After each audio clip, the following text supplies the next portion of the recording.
Assalamualaikum warahmatullahi wabarakatuh. Berjumpa lagi dengan channel Kreweng Aji. Kini berjudul Masjidil Aqsa dan Yerusalem diuraikan oleh Elita Ade. Saudara-saudara para pemirsa Kreweng Aji channel yang berbahagia, Assalamualaikum warahmatullahi wabarakatuh. Bismillahirrahmanirrahim. Allah berfirman di dalam surat Al-Maidah, yaitu surat 5 ayatnya 78. Bismillahirrahmanirrahim. Orang-orang kafir di antara kaum Bani Israel dikutuk oleh mulut Daud dan Isa bin Maryam. Ini disebabkan karena mereka durhaka dan melebihi batas. Surat Al-Maidah ayat 78, yaitu surat 5 ayatnya 78.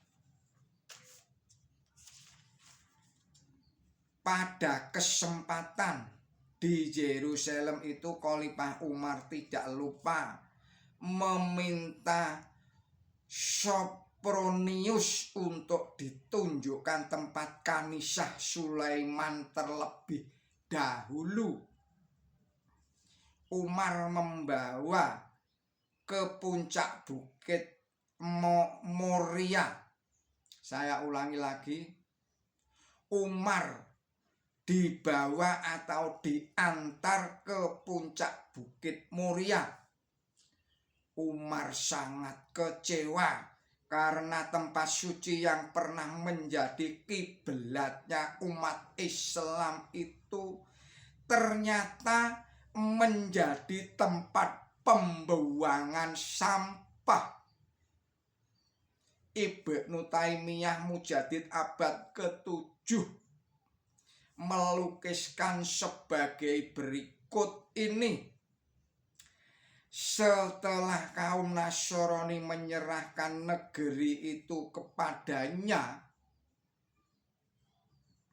ia pun masuk dan mendapatkan di atas sakrah atau batu karang tumpukan sampah yang sangat besar sekali yang ditempatkan di situ oleh kaum Nasrani sebagai tantangan kepada kaum Yahudi yang mengagungkan syokroh dan bersembahyang menghadap kepadanya. Maka Umar pun menyingkirkan bajunya untuk itu, yaitu untuk membersihkannya, dan ia diikuti oleh yang lain-lainnya. Terdapat di dalam Harian Pelita tanggal 26 Oktober 1990. Saudara-saudara para pemirsa channel Kreweng Aji yang berbahagia, setelah komplek dan syokrohnya bersih, Umar berkata, demi Dia yang diriku di tangannya, inilah tempat yang pernah digambarkan oleh Rasulullah Muhammad Shallallahu Alaihi Wasallam kepada kita. Marilah kita jadikan ini tempat sebuah masjid. Selanjutnya di atas komplek inilah akhirnya dibangun sebuah masjid yang megah dan disebut sebagai Masjid Umar yang menaranya megah dan indah. Di atas Syokroh itu oleh Khalifah Abdul Malik bin Maryam dibangun sebuah kubah besar untuk melindunginya yang kemudian disebut sebagai Qutbatus Syokroh atau Dome of the Rock. Karena kubah yang artistik ini tidak dirancang untuk tempat sholat, maka di sebelah selatannya oleh Khalifah Al-Walid bin Abdul Malik dibangun sebuah masjid, dan inilah yang oleh kebanyakan orang disebut sebagai Masjidil Al-Aqsa, Baitullah yang ketiga atau The Third Temple, yang dibangun di atas bukit Moria. Menurut Ibnu Taimiyah, yang seharusnya disebut sebagai Masjid Al-Aqsa ialah seluruh komplek puncak Bukit Muria yang terkenal dengan sebutan Al-Qoromus Sharif, yang orang Inggris menyebutnya Temple Mount, tempat berdirinya Kanisah Sulaiman dahulu, yang beberapa bulan yang lalu memakan korban 21 orang Muslim Palestina yang tidak berdosa apa-apa, diakibatkan kebrutalan kaum Zionis.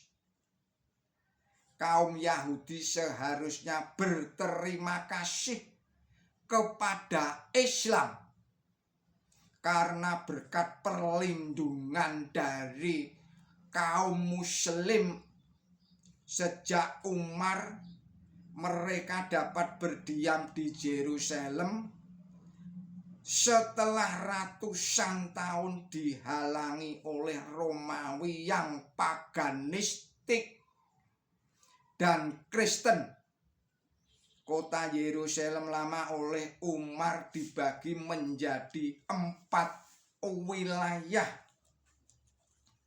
yaitu wilayah Islam untuk kaum muslimin yang menguasai komplek Al-Qoromatus Sharif, yaitu yang kedua wilayah Kristen Ortodok yang memiliki gereja makam Kudus. Kemudian yang ketiga wilayah Kristen Armenia dan wilayah Yahudi yang mempunyai tembok ratapan. Nah, dari uraian tersebut ini jelaslah bahwa perjalanan Nabi suci Muhammad Shallallahu Alaihi Wasallam di dalam peristiwa Isra dan Mi'raj dari Masjidil Al-Haram ke Masjid Aqsa atau Masjidil Aqsa pada suatu malam, surat 17 surat Al-Isra ayat 1 adalah secara rohani merupakan ru'ya. Surat 17 surat Al-Isra ayat 60 atau vision. Dalam ru'ya dapat saja Nabi suci Muhammad Shallallahu Alaihi Wasallam berkumpul dengan para nabi terdahulu yang semuanya telah wafat. Surat 3 surat Ali Imran ayat 143. Dan menjadi imam mereka di dalam sholat di masjid yang belum dibangun itu. Saudara-saudara para pemirsa channel Kereweng Aji yang berbahagia, kita akhirkan sekian dulu video ini. Dan kita sambung lagi pada video-video berikutnya. Mohon maaf atas segala kesalahan dan kealpaan saya di dalam menyampaikan risalah ini. Billahi taufik wal hidayah waridho wa innayah. Wassalamualaikum warahmatullahi wabarakatuh.